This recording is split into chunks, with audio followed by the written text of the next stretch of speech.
સુરત મહાનગરપાલિકા દ્વારા સંચાલિત સિટી લિંક બસ નંબર 205ના ડ્રાઈવરની લાપરવાહીના લીધે આજે સચિનમાં અકસ્માત સર્જાયો, જેમાં બાઇક ચાલકનું એક્સિડન્ટ થતાં મોત નીપજ્યું.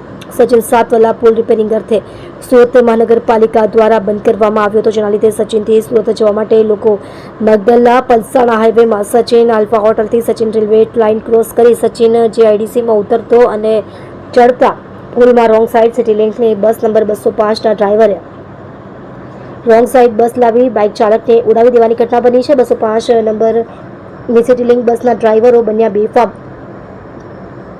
સચિનમાં અગાઉ પણ 1 વર્ષ પહેલા એક મહિલાને સચિન હાઉસિંગ વિસ્તારમાં સિટી લિંક બસ ડ્રાઈવર દ્વારા અકસ્માત કરતા મોત નીપજ્યું હતું. અવારનવાર બસ ડ્રાઈવર દ્વારા રોંગ સાઈડ બસ ચલાવવાની ઘટના તેમજ ઓવર સ્પીડની ઘટનાને લીધે આવા અકસ્માત સચિન વિસ્તારમાં થઈ રહ્યા છે. એવું કહેવાય તો નવાઈ નહીં. બસ ડ્રાઈવર અને કંડક્ટરો વ્યસન કરીને બસ ચલાવતા હોય એવી ઘણી ફરિયાદો ઉઠી ચૂકી છે, પણ એસએફસીના અધિકારીઓ કે પરિવહન ચેરમેન ધૃતરાષ્ટ્રની ભૂમિકામાં બેઠા હોય તેવું નજરે પડી રહ્યું છે.